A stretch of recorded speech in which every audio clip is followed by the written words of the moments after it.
Today is our annual Winter Festival. It's our sled dog event. We started this many years ago in conjunction with our friends, the Mushers, and the wolves are going to howl me out. Atta-girl Templeton. This event was really started in order to try to teach people the difference between what is a wolf and what is a dog. And sled dogs have so often been mistaken for being part wolf, and they're not. So this has turned into something really fun, gets people back outside, reminds people that winter can be fun in Minnesota, even if it's cold. So you can see people dressed for it and enjoying themselves outside. The DNR gave us an incredibly irresponsible timeline, and so we are turning around and making this a positive thing. And so we are working very hard to get all of our animals moved safely into new enclosures. The good news is we do have a piece of property. It's a beautiful piece of property. We have support from the township. It's just the next exit up, so it's not even very far. And right now we're trying really hard to raise the money to get everybody in safe and humane enclosures and to make an education space so we can keep on doing the work that we've been doing for 25 years. This is actually our 25th anniversary this spring, so we're hoping to turn this into a really, really exciting year and a new start. We've started the Move the Pack campaign. We have an incredible team that we've put together that are doing things like coming up with the design. We're designing the facility. We have an architect involved. We're looking for help with fundraising. That's the biggest issue that we face right now, is raising the dollars. And so we have all kinds of different initiatives. We have our support from the people that are here, Chuck and Don's and all these other folks that are here today helping us raise money for this event. We're just very excited about how people have just come out of the woodwork to help us do this. So it certainly feels like the community is behind us, and it's just heartwarming. And we've had people offer their minivans to drive bears up there. I mean, you just can't believe how people have it's grassroots, and that's how we built this place, and it's exciting. The DNR has given us until July 15th, which doesn't give us a lot of building months. So we are working with our legislators to try to get them to extend that timeline. But just in case, we're moving forward to try really hard to get this place, at least get the animals safely out from under them. Our website is wildlifesciencecenter.org. And our website, we're also connected on Facebook. So we have 2 Facebook sites. We have the Friends of the Wildlife Science Center, and then we have our Wildlife Science Center Facebook site. There's lots of fun stuff going on our Facebooks. Videos and education, and so there's something new every single day on our Facebook. So definitely follow us on Facebook and like us on Facebook. The more we get liked on Facebook, the more exposure we get, and this is building momentum as we speak. We launched this campaign yesterday, and we've already had some really great responses in terms of fundraising. So we're going to do this. Okay, we are the exciting piece for us is that we'll be out from under this facility here on DNR land. There's no curb appeal. We don't have control over how large our enclosures can be. Our new site, we're leasing 9 acres right now from the DNR. We purchased 165 acres. It's a beautiful piece of property, and so we're very excited because we have the opportunity to make this the big, beautiful education facility that we've always dreamed of. So we'll have this space. We just need to get up there and go from there. So we're looking for help with materials, construction materials, cement, electricity, electrical techniques, anyone at all that has their talents and skills and materials. It isn't just money that we need. We need materials and stuff to move this place up. So and we've had a really great response so far. Warmer heats up in 15 to 30 minutes.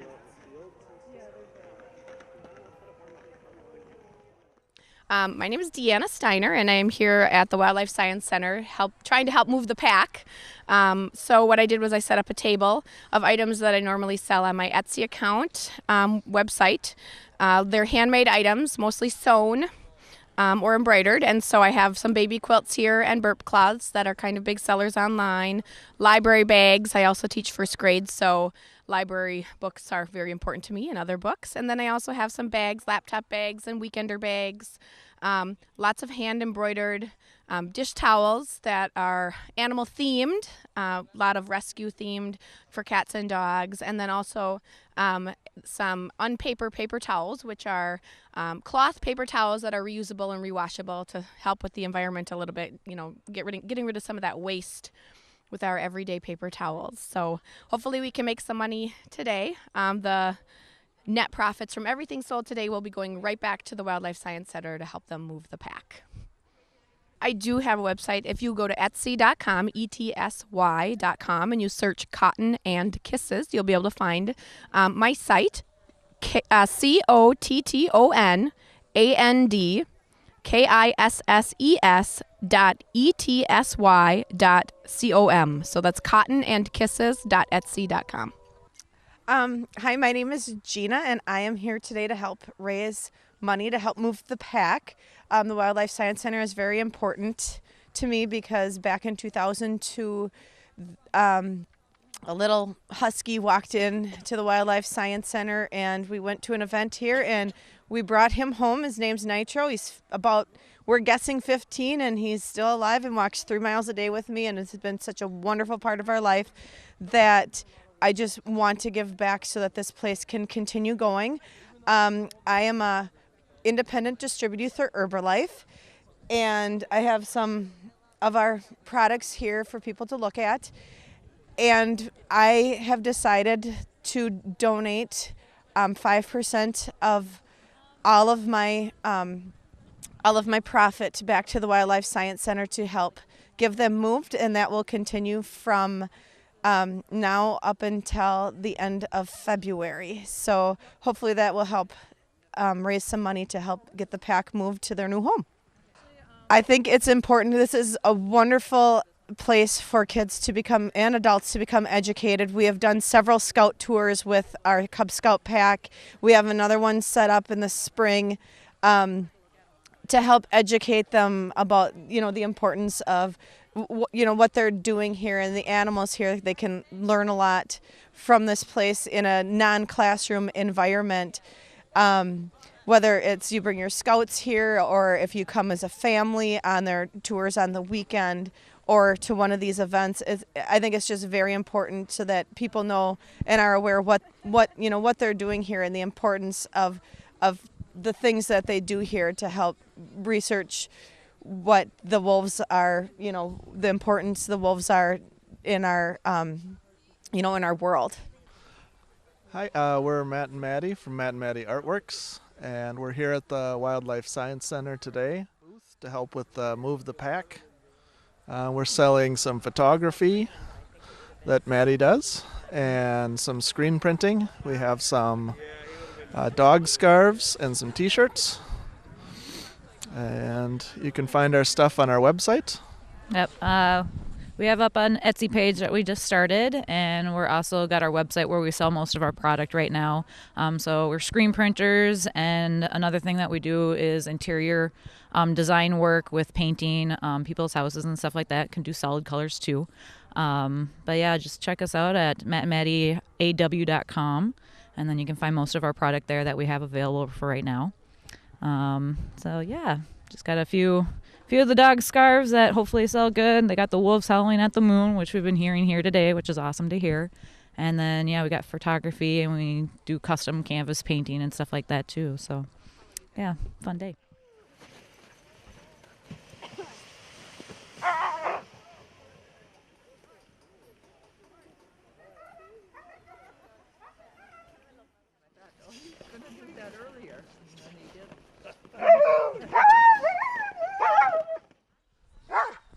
My name's Sandy Hagan. This is Ukpik, which means snowy owl. That's Honey, which means honey, because that's the color she was when she was born. And that's Patch. His name is Patch because he's got eye patches. And on the end, the black girl, that's Giggles. She's a lead dog, and she's a racing type dog. Less fur, smaller paws, finer boned, but faster. And these are Inuit dogs from up above the Arctic Circle. That's where they are bred. That's where they come from, the Inuit people in northern Canada. And they're amazing animals. 50 below zero doesn't faze them, although I wouldn't run them then because they might freeze their lungs and their throat. But they, to me, they're real dogs. They're not as fast as the racing dogs in the Iditarod. They can go just as far, but it takes them a lot longer. And they're just, they can handle anything. They're just amazing. And this is my wife Jan. She's the one that lets me have these dogs when we're supposed to be retired and going on vacations and stuff like that. And we're kind of at one time we had 20 some dogs, 22 or 23 dogs, and we're down to 8 now, and that's enough for a good strong team, and it's they can pull real well and they love it. You can tell they screamed all the way down here. They scream for 45 miles when we go up to the Chengwatana State Forest to run, because they think they're going to run. And people think that they're they're cold or something, but they're not. They just want to go. Even if I go get the truck or go and start the truck, they'll start screaming. So they really enjoy running and pulling. And they enjoy people too. The Inuit people have used them for many, many years. They get up north. They used to get put on an island in the summer. Not always on an island, but often they did, and they would get fed once a week, and that's all they need. They can be fed every other day when they're working and be fine. Although we don't do that, we feed them twice a day. They will burn about a third of the calories that the racing types dogs burn. Going the same distance, they'll burn about a third of the calories. And I've got some pictures along that show the dogs on the Arctic Circle, in Antarctica I believe it was, and you can't tell the dogs are there because the snow and wind is blowing all over them, but they're fine. That's what they use for expeditions. Well, we've had the big dogs for 35 years. We started out with Malamutes, and then we got into these Inuit dogs, or Canada Huskies, they call them Canadian Huskies. That's a slang for them. Yeah, we'd try that. We're probably going to help them move too, and if we can help, we will help. And, that building or that land is close to where we live. It's just a few miles away. So, but we've been doing this for years, and we gave some rides for the Wildlife Science Center, and yeah, those are smaller and they're faster, and we have friends that actually race those dogs because they're so fast, and they're smaller and they're a little more hyper, if you can believe it, but they're amazing animals too.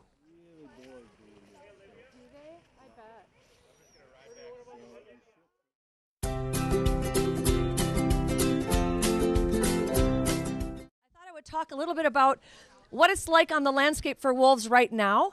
And so we've heard some pretty scary news. If anybody heard about the wolf in Duluth on the beach that did kill a dog, I want to talk a little bit about that from the natural history perspective so that you get what's happening out there. So in order to do that, we got to back up a couple years. I work outside, so I remember winters that are a little more challenging. And so a couple years ago, we actually had a winter, and it lasted a long time, and it well into the spring, and that kind of winter profoundly impacts deer. That is when their populations drop. You know, they never moved to the North Shore until after 1915, so they're not really adapted for super cold temperatures. Cold really matters to them, unlike moose. Moose can tolerate cold, moose can't tolerate heat. So the population got hammered in the spring, and very late spring, wolves did really well. They ate a lot of deer. In fact, my friends that do the trapping on farms where wolves kill livestock said, oh my gosh, we're out of a job because wolves were not eating any livestock. So that was just an amazing thing. And of course it was because and the term is vulnerable. There can be a million deer out there, but if they're not vulnerable to wolves, wolves can't catch them. So there was a very high population of vulnerable deer. The population of deer dropped. The deer that survived were the super deer. So then we have 2 mild winters that don't affect the super deer. We had a lush, amazing summer. So the super deer had super babies. And one more time, very low snow depths this year, very mild temperatures. I know you forgot that because it's cold today, but it's really not that cold today. It's like 3 below or something, not even. So, what? Oh my gosh. No, the beautiful thing about cold, I can eat so much more. I love eating. So, pasta. So this is what's going on for wolves on the landscape. So We're seeing wolves where we didn't see them before. This is not a reflection of an increase in wolf population. This is an increase in wolf effort to find food. So they're moving out of where they normally go. They're getting into trouble. We are seeing, again, very high levels of impact on livestock because they can. And in a different way, they're impacting dogs in a completely different way. Wolves have always killed dogs. Dogs have been a competition for them on the landscape. They're viewed as a threat. And so they're aggressive to dogs. We know that. If you go to Wisconsin, people know it in a different way because people use dogs to hunt bears. Dogs are safer when they're right with you. I'm a bird hunter. I hunt with a dog and I hunt birds, but he's very close to me. So it's less of a threat than if I'm hunting something that's way far away from me, like when people use hounds. So we know wolves eat dogs. But this year, it's been a substitute for food. So I got all kinds of questions. Is this a sick wolf? Is there something wrong with it? It was alone. No, it's not. It's not unusual that they're alone. They're alone less frequently during this time of year, but this is also the time of year most likely for the youngsters to get kicked out. And that happens anywhere from about 10 months to about 2 years of age. They get kicked out. And they go and they find their own situation. And that's tough. You don't know the neighborhood. You get kicked out of your neighborhood. You got to find your way around. And you're likely to get into trouble. The same happens with black bears too. So this is not an unusual thing on the landscape. But what's unusual is that this happened in front of somebody. People saw it, and that's what's scary. We don't like to think about wolves being capable of doing these things, but they are. We need to remember this is a predator. Nobody can tell me I don't love wolves, guys. I have given up an awful lot to work with them, but they are what they are. And so is it weird that he ate that dog? No. No, unfortunately, it isn't. So we do have to keep our pets safe in a different way. And we mustn't lambaste that owner either. For crying out loud, I heard people lambasting that owner. Sometimes really sad things happen, and it's nobody's fault. So coyotes getting in the city are doing the same thing. So we have to face that we're not living in a place without predators. I love living with their predators on the landscape, but there's an impact. So that's what's kind of happening here in the Midwest. In terms of politics in the Midwest, I have very strong opinions about keeping the wolf on the endangered species list indefinitely. There's a problem. The problem is that our Congress isn't going to let it sit. So there is truly congressional action being taken to put the wolf permanently off the endangered species list and put that decision, here's the scariest 3 words in America, beyond judicial review. Pay attention to this. We don't want this to happen. If the wolf is in state hands, state management hands, then we can respond to population crises by putting them back in a safe place. We can't do that if Congress delists them. Then science plays even less of a role than it does now. So we have a real dilemma here. I know folks don't want the state to be in charge. Most folks don't ever want to think about a wolf hunt. And frankly, I don't even want to talk about Wisconsin. They do so many things insane, I don't even want to talk about it. But in Minnesota, the Minnesota DNR, and I can't believe I'm going to say something actually good about them, the Minnesota DNR did a really good job. The scientists responsible did a really good job of coming up with a wolf hunt that didn't wipe out wolves. That was careful, it was conservative, and they did it zone by zone, region by region, looking at what's the density here, what are the impacts here, and they were very, very conservative. So unfortunately, we can't do that. That's not going to happen here in Minnesota, and people are really glad there's no wolf hunt. Well, it's going to get uglier than that, guys. There will be, because it will be delisted. There will be a wolf hunt, and this will not ever be able to be turned around without another congressional act. That's terrifying. It happened out west. It is terrifying. So I can't believe I'm going to say I really think this should be in state hands instead of, but it's true. The wolf management should be in state hands, never in Congress's hands. When's the last time you've turned to Congress to make good decisions about natural resources or about anything? Sorry. Oops, I went overboard there. Okay, I went overboard. So, so that's a really dangerous thing that I don't think is getting enough attention in the press about wolf status. Does anybody have any questions about that? I kind of whipped a lot of that out. So how's this winter do for next year? How is the weather going to affect next year? It's been so warm. So the question is, how is this winter going to affect next year? Well, what we're going to see is that the deer population is going to do better. And the DNR, hunting does impact deer populations if the DNR chooses to do that. And they've certainly done that in the past. They've had very intensive hunts. I live in Hinckley, and I could have shot 5 deer for a while there. So we really, as a population, there are 500,000 people that walk into the woods with guns in November that shoot deer. That's a lot of people. So they're not all successful. I'm way more successful with my Ford than I am with a firearm. Very good with my Ford. So 8. I've gotten 8. Yeah, which is why I go through so many Fords. But that mattered. DNR hunts mattered. And then, bam, we got a tough winter. So you combine those things. There's no way to predict difficult winters. Some of you don't remember 95, 96, 96, 97. I do. I remember driving down here from Hinckley and having this much open on my windshield. There was nothing I could do. The heat, nothing. Even all the millions of dogs I have in my car couldn't keep my windshield open. So we had some incredible winters. 95, 96, hammered the deer population. Hammered it.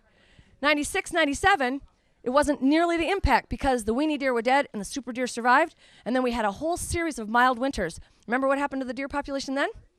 Bam! It went up to, we had record numbers of deer.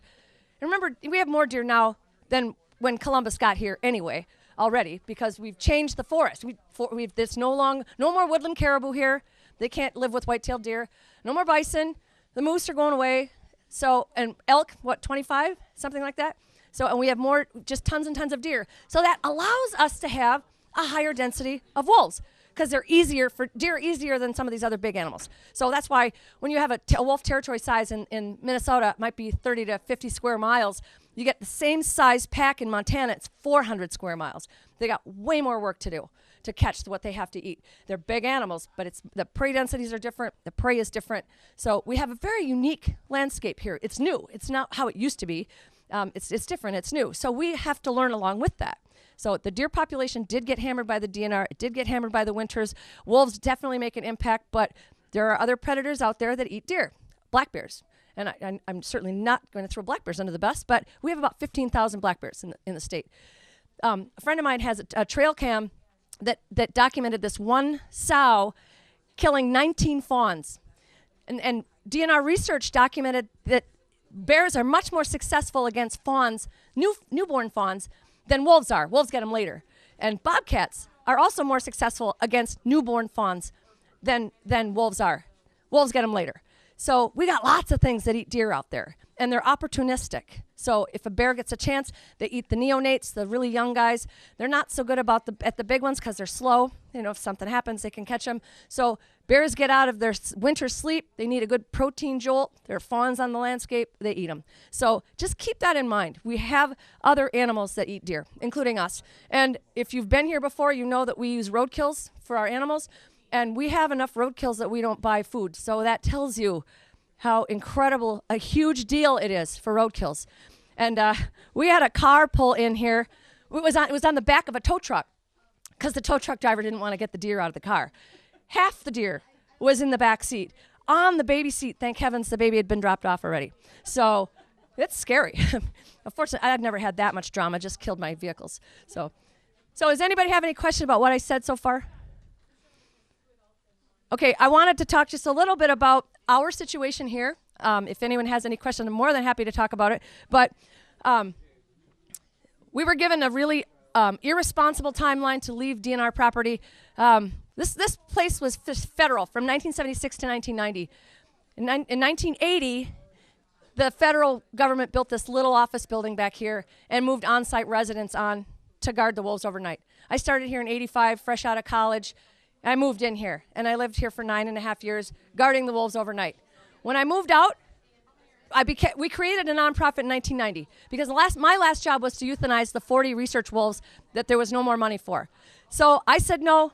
A group of us started a nonprofit, and we went from there. We opened the doors for education in 1994. We're really excited. We've had 20,000 school kids here a year since then, multiple TV shows, all kinds of fun stuff. We've done a lot of learning and a lot of work to benefit wolves. So we've had on-site residents here since 1983. DNR doesn't want that anymore. So it's frightening to me to think of a carnivore facility without overnight security. I think that's scary. So we're leaving, and we have a beautiful piece of property. We bought it already. We paid for it. We're leasing 9 acres here. It's 165 acres. Next exit up, big piece of property, and we have a few things up there already. We already have animals there, so the neighbors know about us. They know what our record is. We have black bears, mountain lions, bobcats, wolves, coyotes up there. And so the noises, they're used to the noise. In fact, one of our neighbors had a daughter that got married a few years ago in the summertime and asked us to get the wolves to howl at 10 o'clock at night. I'm not that good. You can try. So, the Secretary of Interior, Bruce Babbitt, also wanted us to get the wolves to howl when he was here at a particular time. So I know how to get wolves to howl. You get the sirens going, right? So I talked to my friends and the conservation officer, and we had a signal ready to go. I'm like, okay, when you do this, Lisa, you call the CO out on the road, and he turns on his siren. Well, so Secretary of Interior is giving this big, long talk, and a real siren went by at the wrong time, so the whole colony just drowned him out. And the Secret Service guys were glaring at me like I had anything to do with this. So, nothing. So, but we have to, in order to go, everything that you see out here, we built with privately raised money. The wolves were in 6 by 20 foot dog kennels when we took this over. We made habitats that were comfortable and as big as we could do in terms of permission on state land. So we have to redo everything that's out here. And we have to do it safely and humanely. It's not like building a dog fence. It has to hold wolves that are very powerful and can get out of things, and black bears. So we're doing this smart. We have a fabulous team of people that are helping us. We are needing more people, more help. It's a grassroots effort. If everybody on Facebook that likes us gave $64, we'd be there. So it's really, we're not asking for big amounts of money from anyone. We're asking for little amounts. And if you know an electrician, you know somebody a carpenter, you know someone who has lumber, you know someone who has fences. Anybody love raptors? We need somebody to adopt our raptors and build the raptor muse. It's really quick. A Boy Scout did it for us. Boy Scout did it for the first time around as an Eagle project. So that's the kind of thing we need. We need word of mouth. We need basic help. And boy, when we get the animals up there, it's going to be really, really fun to be out of here. I'll be honest. So, anyway, anybody have any questions? We're supposed to be out of here by July 15th. The only people that can make the DNR change their mind are legislators. That's it. Nobody else. They don't answer to anyone else. So, Representative Hackbarth is on our team, wants to help us, is talking to them. So that's what I know. I don't know anything more than that. The problem for us, the request from the DNR is that we abandon our office building. I don't know how many of you guys could go to work tomorrow without computers and without internet and do anything, but we can't. So there's no room in this building for anything else. This is our teaching space. Can you imagine having, and we have kids in here all the time. Can you imagine having the phones ringing? Or where would I put the computers, in the bathroom? I mean, we can't do that. So that's the stumbling block for us. They don't want us in that little office building. Well, I lived there for 9 years. I love that little place. It's a great little spot. So, anybody else? If it wasn't July 15th, our lease goes until the end of March 2017. That would be a much more humane timeline for us. But by God, we have a really good team, and failure is not an option. So, we'll manage this. Hey, you know what? I faced this in 1990. We can do this again. So, if you haven't been out to the dog sleds, that musher is one of the best, most exciting. They're hilarious. They have fun. They're dogs. If you hear them, clearly the dogs love what they're doing. So, that screaming is not pain. It's like, let's go! So, definitely take a chance to do that because it's just a pile of fun. And then imagine how much more fun it's going to be on 165 acres. So, we have some really nice spaces up there. So, all right, Brock, before oh, thanks, Pamela. Oh, yeah. I want to introduce my friend Brock. Brock actually worked here a million years ago when he was a child. He's in his 20s. He's a child. And he went off and made something of himself. And so he is back here, and he is running the fundraising effort for our Move the Pack campaign. So I want to give him a few minutes to talk to you guys about this. So thank you, Brock. Yeah, absolutely. He wants you to talk into it. Doesn't make you any louder. But. All right. Well, thank you guys for coming out. Honestly, hopefully, actually, a show of hands. How many people is this their first time to the Wildlife Science Center? All right, so we have a few people that this is their very first time.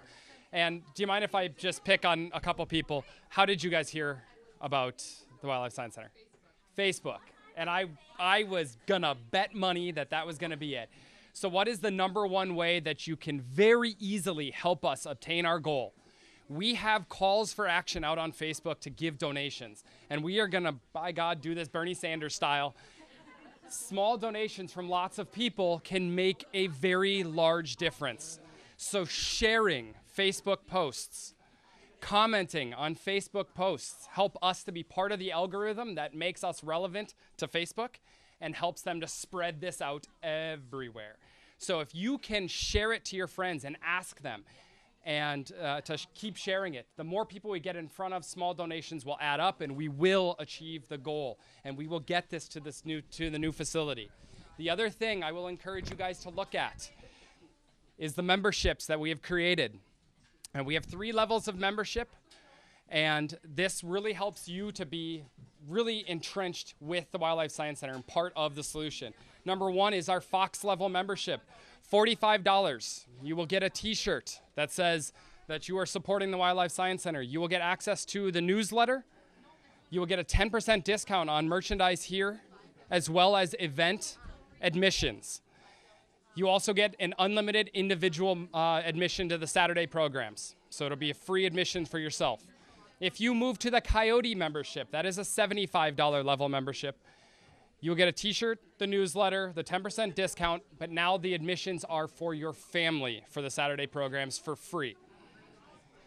The last one is the Wolf, and I would encourage those of you that can, please give at this level. It is the t-shirt, the newsletter, the discount, unlimited family admission for the Saturday programs, plus a guest so you can start exposing people to the Wildlife Science Center. But then we're also going to make a special VIP event just for the Wolf level membership. And we're going to make it fun, and we're going to make it cool, and it's going to be definitely worthwhile. But at the end of the day, don't feel you have to give $125. Don't feel you have to give $45. Don't feel you have to give $25. Whatever you can give helps. As you experience this facility, you will see that it is unlike anything else that we have at our fingertips here in the Twin Cities. Access to an animal like the wolf, critical research being done to benefit these animals in the wild, education that helps kids that would never get to experience something like this normally. This is an amazing facility. It is a gem. It is worth being part of. So thank you guys for coming. Please, anything you can do, help us out. All right. We transition back to Tiger. Who's the next? Does anybody have any questions before we wrap this little part up? Well, enjoy. The wolves are very chatty today. I will try to get them to howl, although every time I tried to talk and get interviewed, they were howling to shut me up. So I think it won't be difficult at all. And they're answering the sled dogs, which the sled dogs love. So Can you rent this space out and have like campouts and stuff in here? absolutely. The question is, can you rent this place out? Absolutely. I mean, we've had everything from weddings to absolutely everything. Overnights, singles groups, yeah. What's said here stays here. So What happens at the science center? that's right, stays. that's right, exactly right. So, but the wolves see everything. So, wolf camp. We have summer wolf camp. We have day camp for kids and overnight for kids, and we also have one adult wolf camp, which is piles of fun. No kids allowed. So it's really fun. It's a very intensive learning, but it's really fun. The kids actually get. They do all sorts of really cool biology type stuff. They learn field tracking techniques. They learn archery. We study the wolves very intensely, and we have wolf puppies on the way this summer. So that we have a scientist from Duke University that he's amazing. You got to Google the guy. He's the most charismatic person on the planet. Brian Hare, H-A-R-E like a rabbit. And he studies intelligence and cognition in dogs versus wolves. So it's so amazing. Dogs, as early as 6 weeks of age, can read a human for cues for food, whether or not they have a relationship with that person or not.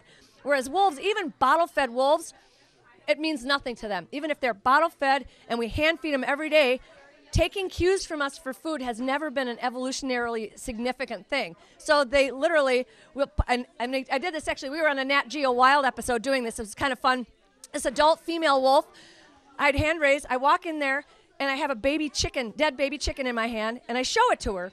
And she's all excited about it. And then I put it on the ground when she wasn't looking, and I pointed at it. And she wagged at me and then went looking on her own, ignored my cues, didn't care at all. Like, I don't care what you have to say, I will find it myself. So it was just really amazing. So dogs, they're really good at reading just the most subtle things that we do for food. Even if they're stray, they figure out when you dump the garbage out, when, you know, I've worked with feral dog populations in other places in the world, and they know how to read people for food. They know when the restaurants throw their food out. They know when, it's really amazing. So it's cool, and the kids participate in that. So it's really fun. So that's summer camp.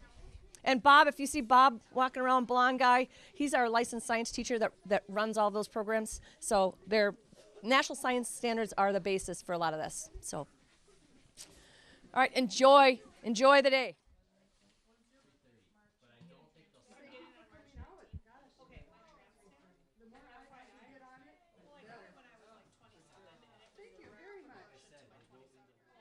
I am matching donations dollar for dollar up to this $120, my wage that I used to earn as a Metro Transit bus driver. And I also have made many dog beds, cat beds, and I've paid for the fabric, the stuffing, the time involved, and all the money that is made from the sale of these dog and cat beds goes to the Wildlife Science Center to help them out. And I wish people would buy every one of them so I can start making more. The little cat beds are $1, maybe $2, whatever you want to pay. The other beds are maybe $5, $6, and I got these out of real steel, and it was a closeout, and they were closing out, and they regularly sold for $19.89 a piece. I'm selling them here at the Wildlife Science Center for $14, and they get the $14, and I paid for the cost of it. So everything is a donation to here.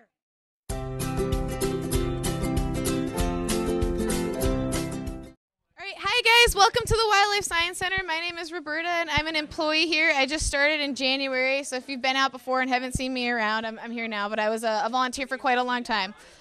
So we're very excited to have you out. I hope you guys have all had a chance to mill around a little bit and see what we've got to offer you. If you haven't, please go out and enjoy kind of the animals that are out this way and then the dog sled rides, which are out that way. So we're going to be talking about raptors today. I have a couple of lovely helpers here beside me. Does anybody know the types of raptors? This is going to be an interactive talk, so that's how I talk. Yep, down there. What kind? What's the type of raptor? Yep, an eagle and an owl. Those are two different kinds. Anybody got another kind? Yep, right there. A falcon. Yep, there's falcons.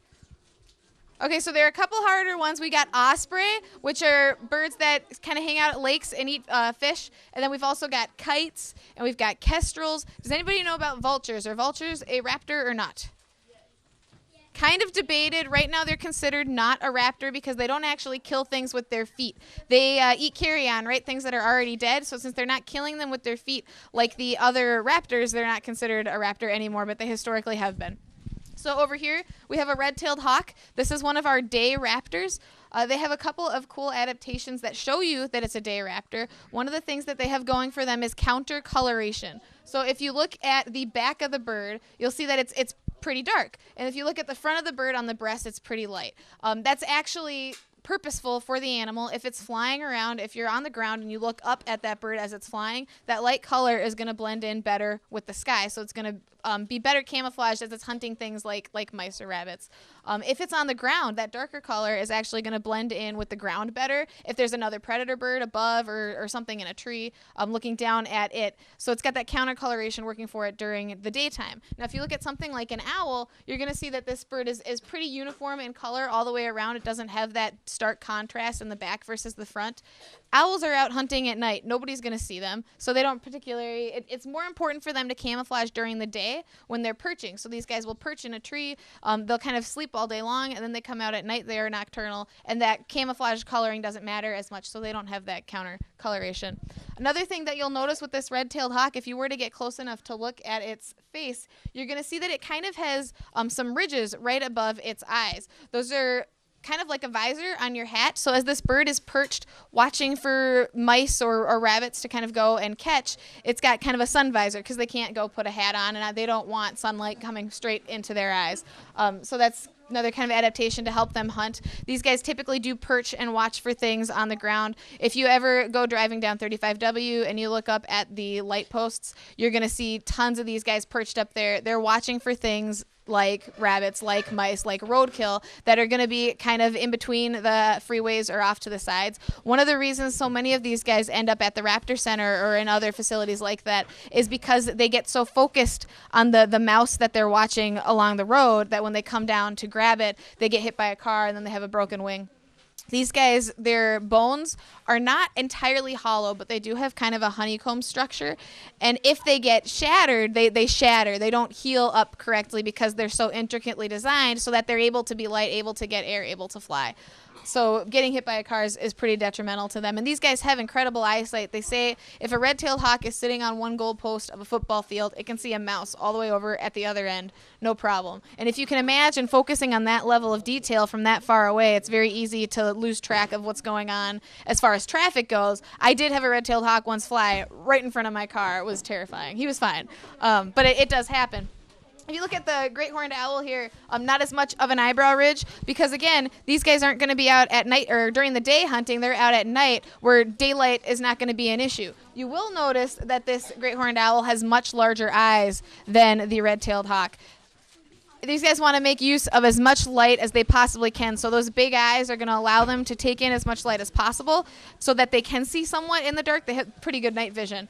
And then they also rely on things like hearing. So their ears are actually not symmetrical on the side of their head. If they had human ears, one would be kind of up here and the other one would be down here. They are asymmetrical so that they can pinpoint the locations of sounds better. It's actually really cool. You can't see the ears. The great horned owl, the feathers on the top of the head are just feathers. They're not ears. They're not horns. They're really just fancy feathers. And the purpose that they serve is to make the bird look really big and scary. So if something were to come up to it, like another bird or a predator, they puff up their feathers. They put those top feathers up, and it makes them look a lot bigger than they actually are. If this bird were to be frightened in any way, you would see her get about twice her size pretty quickly. The other kind of benefit to having those feathers on the top of the head, since these guys are camouflaged during the day, they're hanging out in trees, by having kind of that extra weird shape, it's not that stark line profile, and so they actually blend into the tree better because it breaks up their profile. So there's a couple of different advantages there. Another thing about their eyes, since they are so wide, they're able to take in so much light, they're not sphere-shaped like ours. So if we keep our head held still, look straight ahead, don't move our heads, we can look to the left, look to the right by rolling our eyes. Their eyes aren't sphere-shaped, and so they're actually kind of a cone or a cylinder in the head, which allows the front part of the eye to gather the most light, but they can't roll their eyes in their head. So since they can't roll their eyes in their head, they have to be able to look around them in a different way. The way that they do that is by rotating their neck. So owls are famous for having, it's actually 270-degree rotation. A lot of people say 360. If they were able to do 360, that would mean that they would be looking straight ahead, down this shoulder, down their back, down this shoulder, straight ahead again, their head would fall off. It would not be good. So instead, they're able to look ahead, shoulder, back, this shoulder, and then they got to unwind, come back around, and go over this way. It's about 270. The way that they do that is actually pretty cool. Humans, in our necks, we have about 7 vertebrae.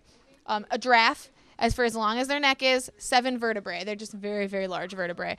These guys have 14 vertebrae in their neck, and that allows them to get that extra rotation so that they're able to see what's going on around them. So that's why they're able to do that. It's not just owls. Many, many birds, all birds really, are able to get that kind of extra neck rotation beyond what humans do. This red-tailed hawk can do it as well. They have the same thing with their eyes, where their eyes don't roll in their heads. It's kind of a bird thing.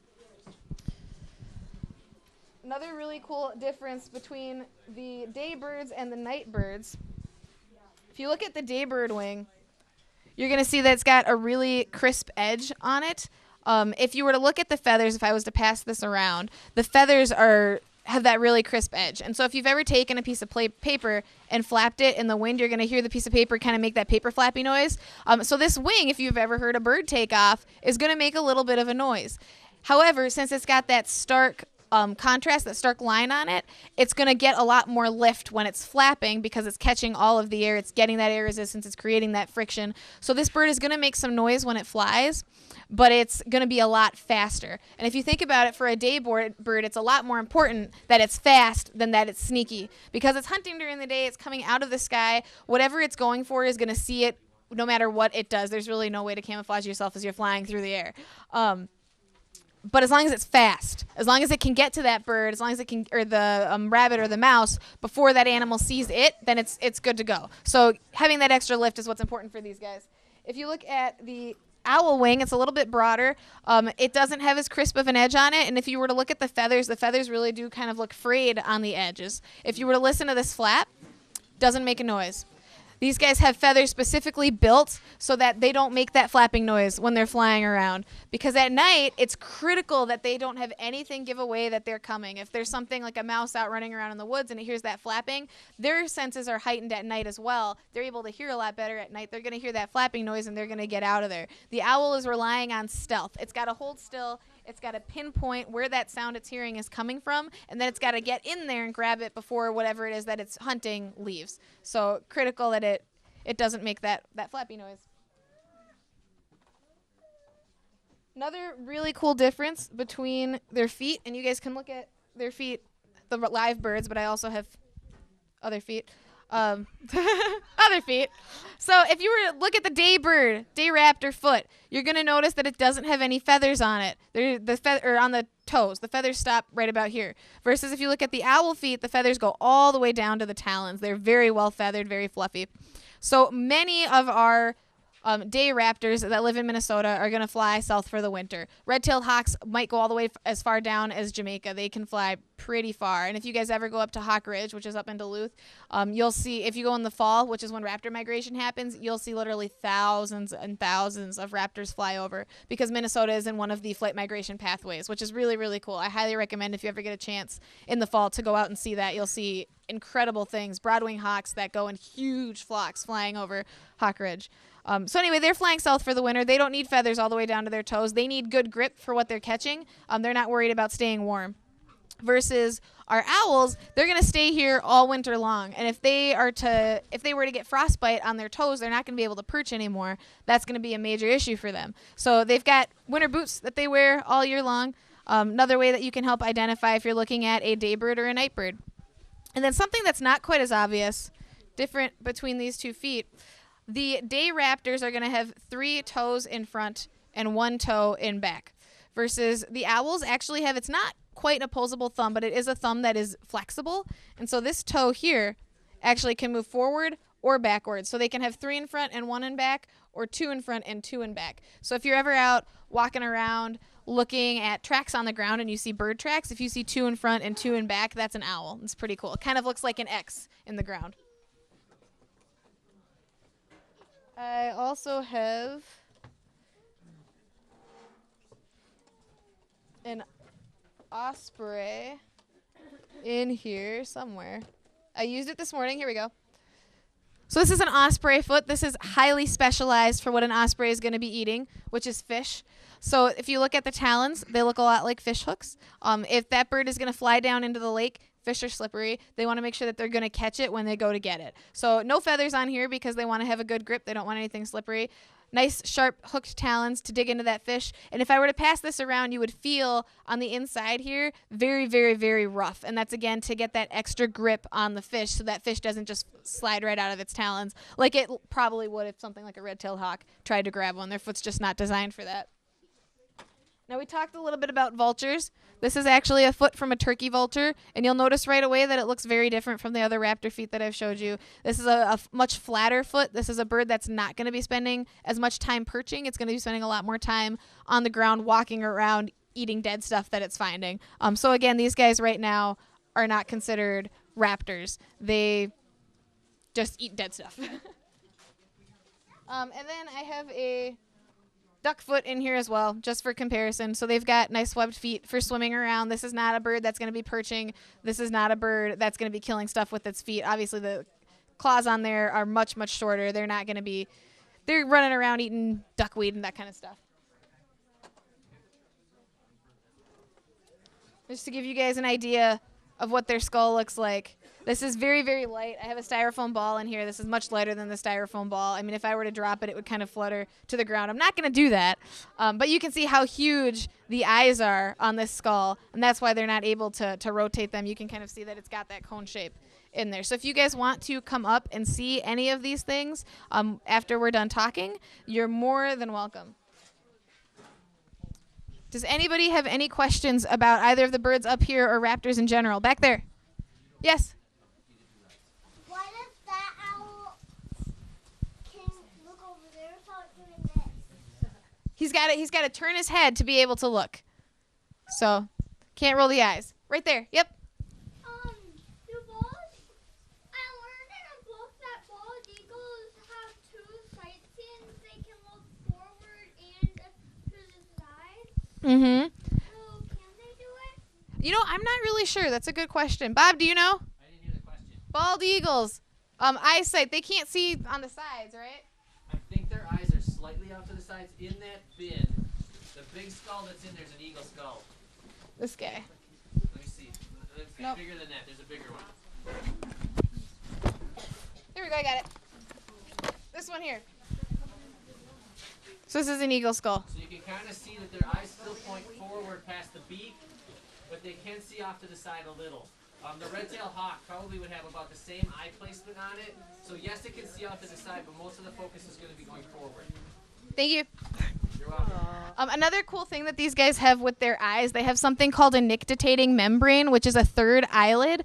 There are a lot of different animals in the animal kingdom that have that, but for these guys, it's really beneficial when they're eating stuff so that they don't get splash in their face or in their eyes to damage their eyes, because their eyes are super important. And they also don't want to get like windshield wiper bug splash on their eyes when they're flying around super fast. So they have this third eyelid that closes. We have one that closes down and one that closes up. They actually have one that goes side to side, and it's see-through. So if you watch this bird closely enough, if you were to get a camera on it and time it just at the right second, you would see kind of this film come over the bird's eyes and then come off. And that's them using that nictitating membrane to blink and protect their eyelid, which is pretty cool. Exactly, built-in safety glasses. Back there. How do the owls feed their young, or do they hunt alone? Yep, they feed their young. Okay. How do they do it? Yep.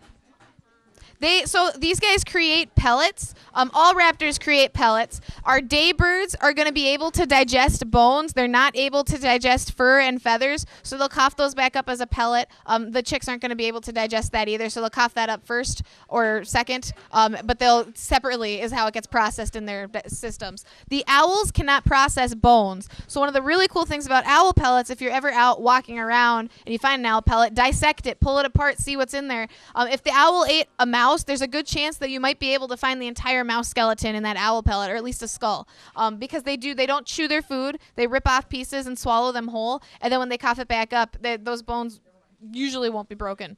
So you can tell what the owl ate. A lot of schools will buy owl pellets, sometimes from us, sometimes from other facilities, and have their kids dissect them and then try to recreate the skeleton and figure out whatever it was that the bird ate. Unfortunately, our owls are very picky. They don't like to eat the entire skeleton because they don't have to. They know they're going to get fed every day. So our pellets don't work terribly well for that.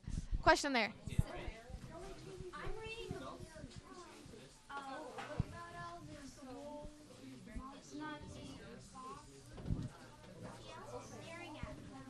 Yep.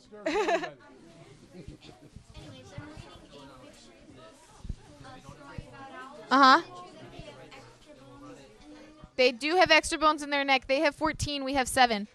Other questions right there.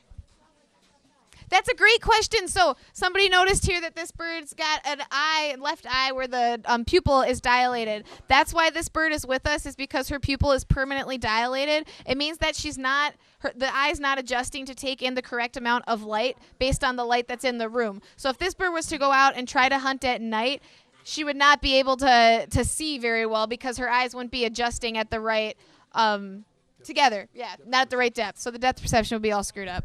This bird's with us because it had a broken wing, wasn't able to be released. So all of our birds are here because they cannot be wild birds. What generally happens with these guys is that they'll be turned into the Raptor Center or a place like the Raptor Center. We have a couple birds from North Carolina that went to a similar place to the Raptor Center, and they try to rehabilitate them to try to return them to the wild. If they can't, they try as best they can to find lifelong permanent homes, and that's how we end up with all of our birds, is we provide lifelong permanent homes for birds that are not able to go back out into the wild. So we're really their only option as far as what they're able to do. And then they become education birds so that people like you can come and see them up close. If you're interested in our birds, if you're interested in supporting our birds, we're in the middle of our Move the Pack campaign right now. We are moving this entire facility, all the animals. We have to build enclosures, a new home for every single individual that's here.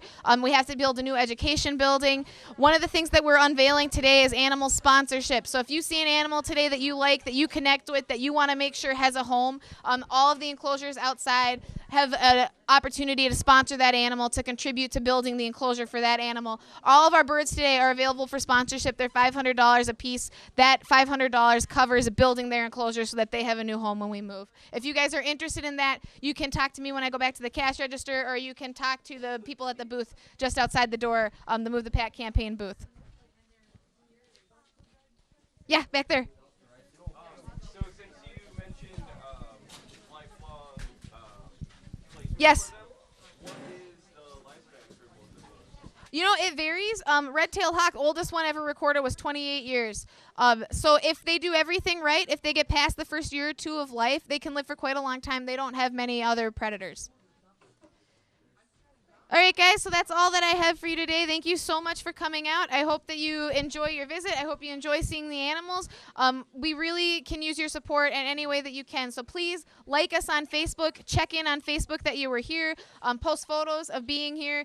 If you can comment and share all of our Facebook posts, it doesn't have to be a real lengthy message. Just say cute picture. I'm cool with that. That helps feed us into the Facebook algorithm. So Facebook says, hey, this page is getting attention. We should throw it up in front of more people. The more eyes that we have on our facility, on our need to move, on our animals' needs for homes, the more likely we are to meet our goals. So any help that you can give. If you can't do an animal sponsorship today, consider a membership. We have memberships available for individuals, for families.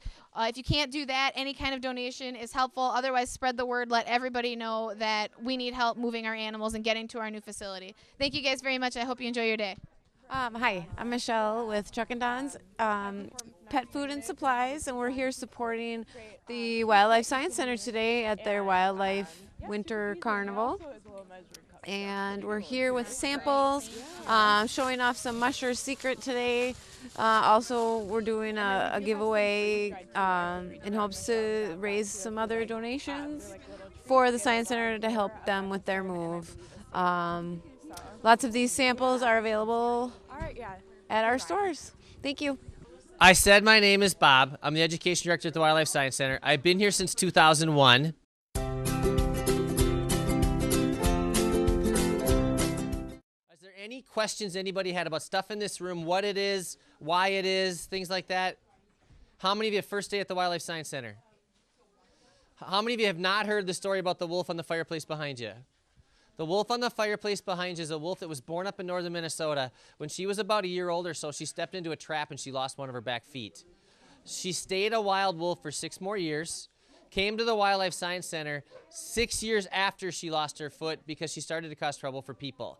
She started eating Will Steger's dog sledding dogs. Because she started learning bad habits, she probably would have done it again. The stuff in this room, I have in this room, the staff has in this room, like the skulls, furs, things like that, are all for groups that come in here that need to touch something. I'm pretty sure nobody outside today got to touch a wolf, correct? Nobody gets to touch the wolves unless we're doing something where we have to. And if you want to know more about that, stay for the 3 o'clock presentation. Peggy's doing the wolf one. But the reality is, I know there's kids, there's adults that need to touch skulls, fur. The snake is touchable by people that don't get freaked out by it. That's about one of the only animals we'll probably let somebody touch today, is that snake. All right, nobody's petting the owls, nobody's doing that kind of stuff. All right, so, any other questions on stuff in the room or outside? Otherwise, we'll move on to program. Yes? It's probably a bison. I'm going to use a different skull. this skull for the start of my presentation. When I pull this off the shelf, every living thing has something or some things that help it live in the environment where it lives. Everybody agree with that? Could be color. Look around the room at all the brownish colored animals in here. If you're driving home tonight and you look off into a field and you see an animal and you call me up and you tell me the animal was brown, what was it? Am I going to have any chance at identifying what it was? The next thing people try to tell us is how big it is. How many of you think you're pretty good at guessing how much things weigh? I've had kids here that guessed that that wolf weighed 7,000 pounds when it was here. It did not, all right? She weighed 70 pounds. If you tell me it weighs 200 pounds, it's not a wolf. It's something else. I've had people guess 700 pounds. The animals have things that help them be what they are. Even if you have no clue what this is, the most common guesses are crocodile and alligator. Neither one of them's right. Is the shape of the animal giving you an idea where it lives? Lives in the water. Everybody agree with that? With teeth like that, is this a plant eater? Do you need teeth like that to go catch plants? Plants are pretty easy to catch. This animal is an animal that lives in the water and has to make a living in the water by catching animals that are hard to hold on to. It's a fish eater. How many of you in this room have ever caught a fish before? Are they slippery? Would these teeth help hold on to something that's slippery? Could this eat a turtle? Could it eat? Sure, but the most part of this diet is going to be fish. It breathes underneath the water. This is not a reptile. This is it's a really big fish that doesn't live in Minnesota. Lives in fresh water. It's called an alligator gar. It's a gar fish. All right. Does it have cool things that help it be what it is? Right? Every living thing does. Kathy pulled out one of our animals that we use for the program called Animals Nobody Loves. If I sent you to the Mall of America right now and said you have to do a survey of people and ask them what their least favorite animals are, you're probably going to get the creepy crawlies. You might get stinging insects. Number one probably, I think, is probably spiders. All right? Or snakes close after. How many of you don't like snakes? Be honest. Nobody in this room was born afraid of snakes. Along the way, something happened to make you more afraid. I lived in a fairly big family when I was growing up. My brother, who's older than me, told me that there were monsters that lived in the basement, even though I'd been down that basement hundreds of times. After my older brother said there were monsters in there, I believed him, and I wouldn't go down there anymore. So could you learn things that aren't necessarily true about animals that can make you more afraid? Could your older brother, cousin, younger brother, sister, cousin chase you around with snakes and made you more afraid? Sure. All right. The reality is something caused it, and there are a lot of people that don't like snakes. But snakes have things that help them be what they are. This snake is the longest type of snake found in Minnesota. They are native to Minnesota. This is called a gopher snake, more correctly or more commonly called a bull snake. They're constrictors. What does constrictor mean? Go ahead.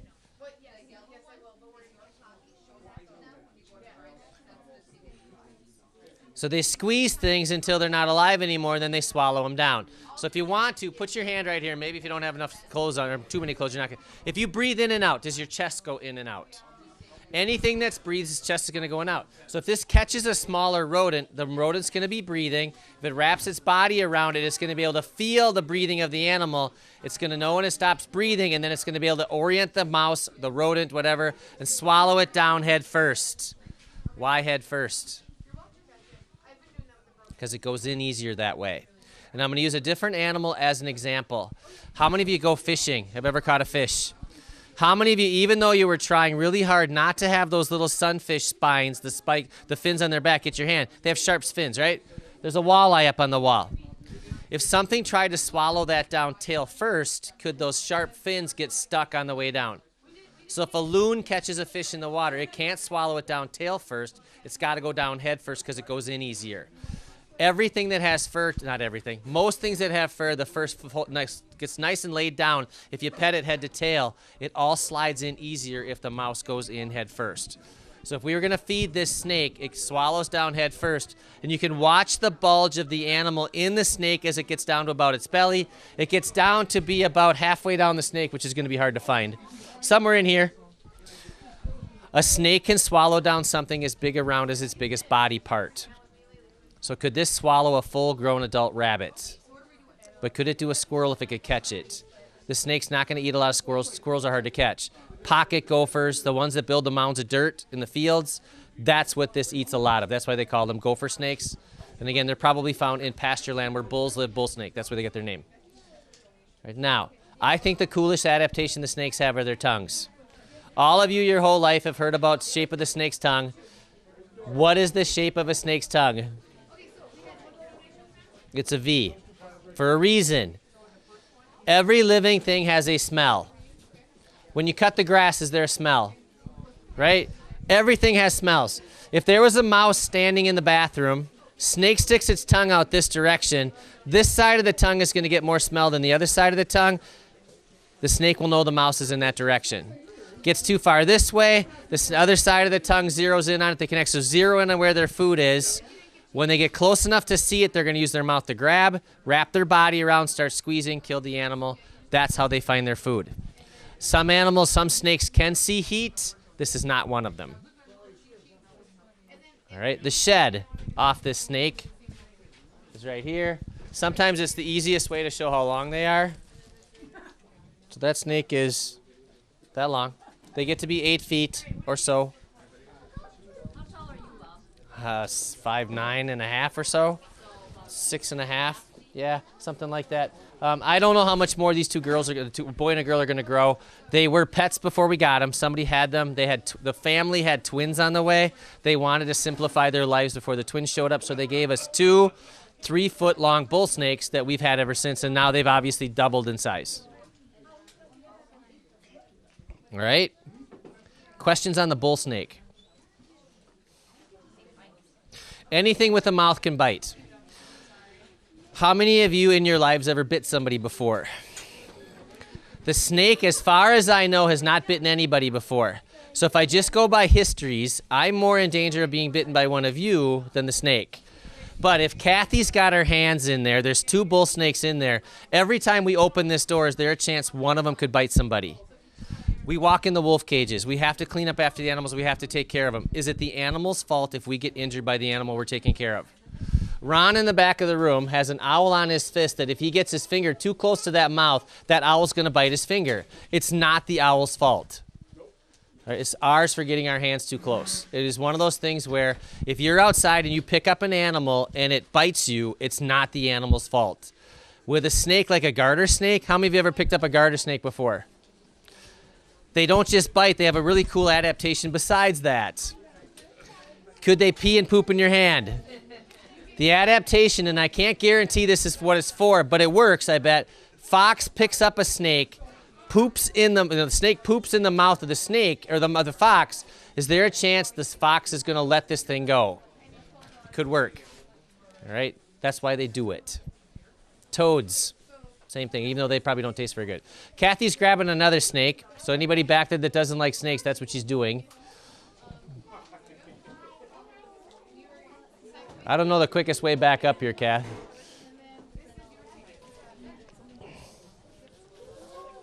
All right, small.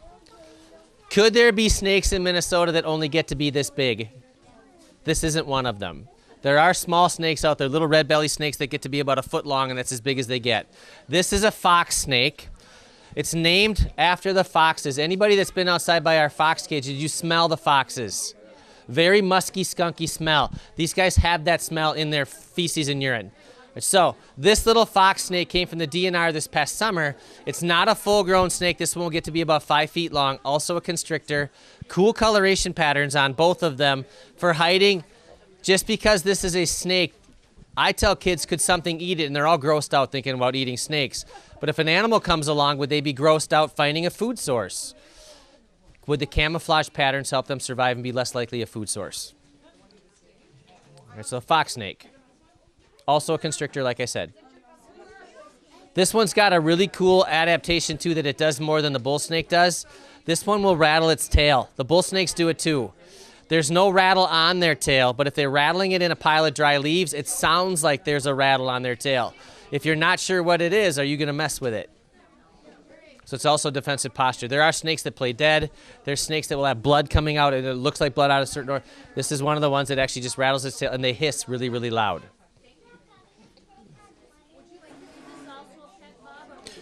The DNR gave it to us this past summer. I'm guessing somebody had it. Somebody found out that they had it. It's not legal to just go get a snake and have it for a pet. Pet store, yes.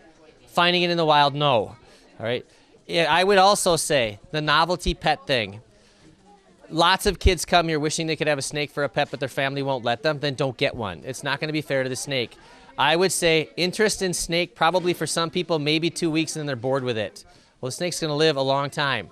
Don't get a novelty pet unless you're really ready for what it brings to your life. We have a spider up here in the box. There's a tarantula in there. You can buy tarantulas for pets, but what are you going to do with it? You're not going to throw a stick and have it fetch it. It's not going to come to bed with you. It's a tarantula that's probably going to live in a box its whole life.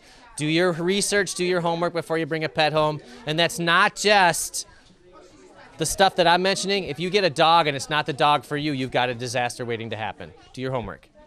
All right? I have another little critter in this room that there's no way you're going to see unless I get it out. This one has sort of the crawly side. I have to put the microphone down to get it. All right, so kids in the room, not adults, kids. How many of the kids in the room know what this is? What is it? Snot. All right, what is it? Adults know. That's why I said the adults couldn't play along on this one. It's a salamander. How many adults in this room used to find them? Where did you find them? So now I'm going to have another question for the kids. The adults all said window wells. How many of the kids in here have no clue what a window well is? Raise your hand. I found out about 2 years doing programs that kids don't know what window wells are, so I make adults have a homework assignment. Go teach grandkids, kids what window wells are because I don't know what else to call them. For the kids in the room, my basement of my house has little tiny rectangles for windows. If you walk around the outside of the house, there's a little half circle that protects the window. If you look down in those little holes by those windows, could you find cool things that fell in there? These guys sometimes are in there, all right? This is a tiger salamander. This tiger salamander was a pet too, just like the snakes were. Quoting the mom that brought it here, she wanted to know how long they live because she was sick of taking care of it. So kids came home, said, can we have this? Probably. Mom said, yes, but you have to take care of it. That lasted for a very short period of time, and then mom ended up taking care of it. I read online of some salamanders that can live to be 25 years old. So, again, not legal to take one and have it for a pet, and I would never suggest that. Don't take wild animals and turn them into pets because you're never going to match what nature can do for them. You're not going to match the diet. You're not going to match the humidity of the air, all that stuff. This little guy is an amphibian, and the amphibians go through a very cool stage. How many of you have ever looked at frogs before? Mother frog is about to lay eggs. Where does she go? Water. Lays eggs in the water. When the eggs hatch out, they don't look like frogs. Everybody knows they turn into, the eggs hatch out and become tadpoles. Tadpoles look more like a fish than they look like a frog. Over the summer, the tadpole changes. Changes from looking like the fish into looking more like the frog all summer long. And by the time the summer's over, the thing hops up on land and is now a land-dwelling animal that can't live exclusively in the water. Don't go away, buddy. All right. If the frog gets too far away from the water, could that be a problem? Could dry up. This also has to stay near water. So if you find them in window wells, my suggestion is if it doesn't gross you out, move it. Because window wells get pretty dry. And this thing can't tolerate the dry. All right, especially dry summers. This past summer, I saw more salamanders than I've seen in a long time crossing roads, going through. I don't know what was different about this year, but I saw more salamanders this year. All right. Tiger salamander. Questions on the salamander? Because Kathy now brought in here a more animal. Kathy, are your hands full? Can you put this away? Because with one hand, I'm having trouble holding them. Your hands are freezing. All right, this one. Carly and Kathy just brought in here another animal that probably fits the animals nobody loves, but she's really cute. Those of you that are close enough, have you seen enough of her to know what it is? I'm going to wait for Kathy to get back up to the front. With this one, if it's possible, I don't know what she's going to do on the table. She can't spray anymore. All right? We would not have brought a skunk in that can spray. If there's time at the end, I can tell you stories about descenting skunks that will make sense, but nobody ever thinks of it. The skunk that's in there we got when it was about the size of a softball. And I'm kind of looking at the front staff to say yes, no, softball size, Kath? Tiny little skunks. They were descented before we got them. 2 girls, we only brought in 1. So that's what's in that box is a skunk.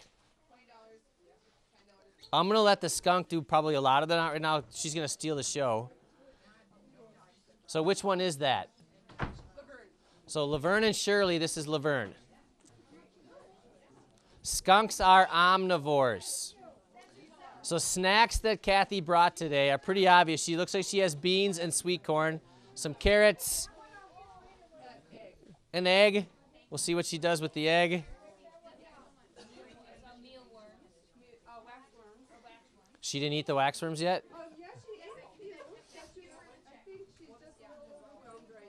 You guys, again, we have not used this skunk in this way much. This is a new thing for this skunk. We want to use it for taking off sites into places too, but the reality is they have to get used to it. So I'd rather do it with a group of 25 people instead of a gymnasium full of 500 kids. If she doesn't do this well, then we won't use her. It's not worth stressing out the animal. So Kathy now is petting this skunk. Would it be smart to assume that you could walk up to every skunk and pet it?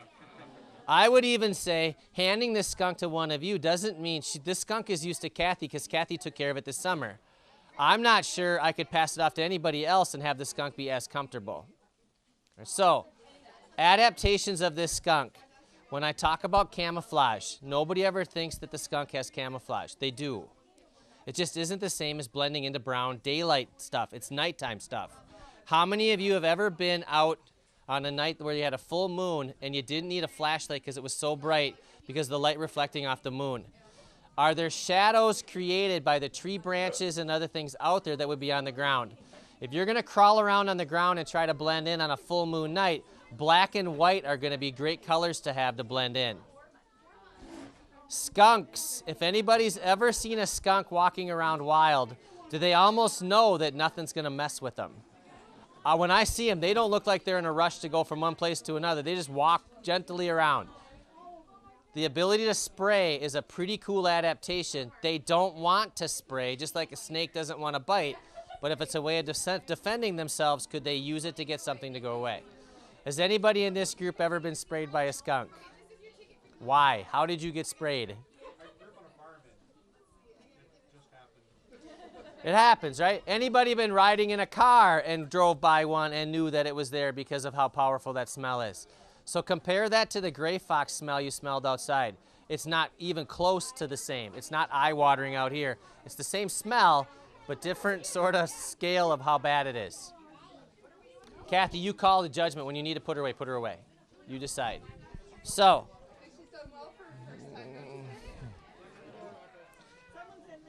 questions on the skunk, and please don't be bashful.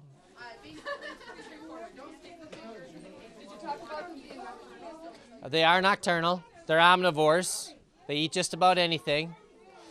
I heard on the radio coming in this morning that we now hit a spot in this winter where you'll start to see things that you haven't seen for a while, like raccoons, opossums, skunks, chipmunks. We're getting to a point where the warmer the day, the more likely some of that stuff's going to get up and move around. Even in February, could you still get below 0 days like today and last night? Less likely on a day like today, but all of you noticed, if you can get out of the wind and be in the sunlight, you can feel that energy now, not like you could a month ago.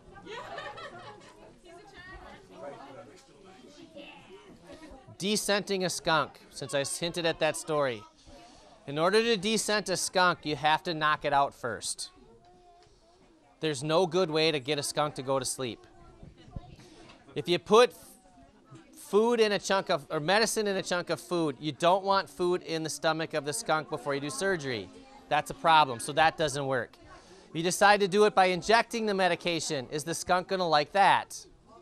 If you decide to use a gas, walking at it with a mask to put over its face, it's not gonna like that either. So we've now had 5 skunks at the center since I started working here. 3 of them were intact when we got them, could spray. These 2 were not. Peggy's been sprayed 3 times by skunks because we had to descent them, and you have to basically volunteer that day to be sprayed. The vet in town. We used Dave, what's his last name? Dave Enright. Dave Enright from in town. I don't know why that didn't pop in my head. Dave Enright. Dave did surgery on our skunks. One time he used one of his favorite clamps to clamp off the gland, had the gland out, decided he wanted his clamp back, took it off without putting another one on. The muscle still contracted on the gland and caused it to spray everywhere in his office. I'm not sure he was very happy with us that day. There was another one where we brought the skunk in, not sleeping before we got it there, and it sprayed in the office, which he wasn't happy with us that day. And I think by number 3, we finally figured out sleeping before it goes in and don't use your favorite clamp. The Wildlife Science Center today was great. Lots of people came out in the cold, came here and experienced a lot of stuff that I hope you enjoyed. Tell somebody when you go home. We're also trying to move this place. We need to move it right now. The lease says July, the middle of July. We need to be out of here and on our new property, and we're trying to raise money to do it. We're also looking for volunteers with skills. If your skills are just picking something up and moving it from one place to another, we need those skills too. It's one of those things where if you have the ability to help us, we had sheets on the table outside, please feel free. Money is always wonderful. If you know somebody that's a contractor, has materials that you think we might be able to use, even if it's something that was taken down once, if it's fencing that's still in good shape, we could probably use it. And so we're trying to make a move. We're trying to do it as logically as possible. And right now we are operating under the idea that we have to move by the middle of July. That could change if the DNR and we work together and figure it out. But right now we're trying to move by July 15th. The new facility is up in Linwood Township.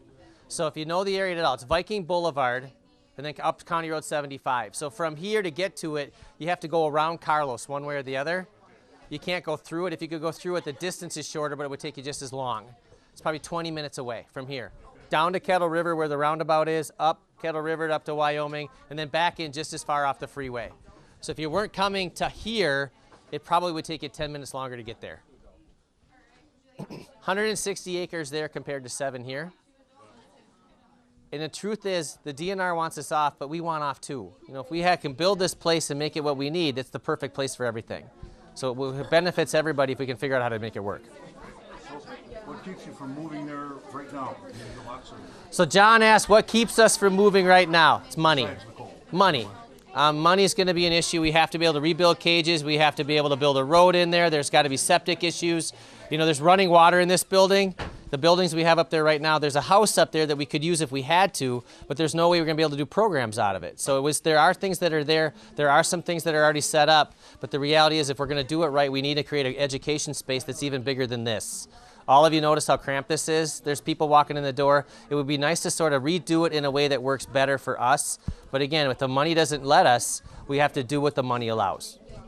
This building is supposedly able to move this building. I don't know how you do that, but there's people that know how to do that stuff. There is a possibility of taking this with us. We don't want to leave it because I don't think the DNR is going to use it anyway. Do you have enough enclosures for animals there? So John asked another question. He's prompting me, and I think he knows the answers, which is fine. But all the animals here need a place to go to. There's animals there. We're going to probably by this coming like 2 weeks, we're going to have one empty cage. So we can move something from here to there, but it's a small cage. So we need to get the funding to be able to build the cages. We have to move everything from here to there. I'm guessing a lot of people would say, well, if they need help moving the animals, that's what I want to do. That really isn't that. We know how to do that. We're good at that. The reality is, yes, you might be able to watch us, but you're not going to walk in the cages and help us catch and move things. The reality is if you wanted to be there, some of the funders, if they want to be there to watch a wolf go from here to there and watch what it does in the enclosure the first time it's ever in there, it's cool to watch how they respond to it. That's a possibility. There will be things here. The last program here ever, hopefully, we'll do a special thing, and maybe the first program up there. So there's some cool events that can happen along the way. We just need to make it happen. More information. Table outside the door. Any staff member could probably fill you in on more information too. And honestly, if you give us your email or contact information, we can get a hold of you after the event too. Other questions, John? Are you going to have more information on the website or anything? The website has more information on it now, and again, we're doing constant contacts, we're doing emails, we're going to do phone messages. We have lots of different people with different skills. It's actually going fairly well with the move. We're farther along than I thought we would be, but we still need help. Anything else, John? No, I think Thank you. The next event, so now I'm looking at other people that know dates better than me. We have a couple of events that I don't remember the dates that we're adding to the schedule, which our schedule's already busy. We're going to do a fundraising event with Ann Bancroft. She's going to be the lead speaker. We're doing it at the Stillwater Knights of Columbus Hall. Ann's donating her time. We have somebody else that's actually doing the food for us. So there will be something where all the funds generated from that will go to help moving this place. It's not on here. Thank you for grabbing this, but it's not on here.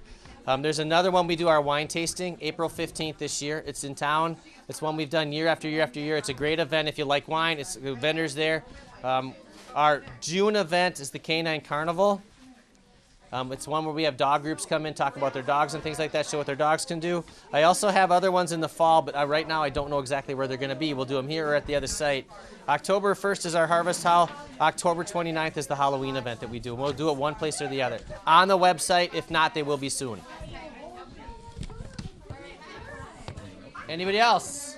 I should have had Brock come in and do the commercial. He probably would have done it better. If you know a group that wants to come, birthday parties, overnights, Boy Scouts, family groups, we've done wedding receptions. We can still take in programs, teachers, pass the information along, tell somebody. So if you want to check out any other information on the move, you can go to www.wildlifesciencecenter.org. That's WILDLIFESCIENCECENTER.org. And all of the fundraiser stuff is on there, along with the list of upcoming events that will help raise money for it.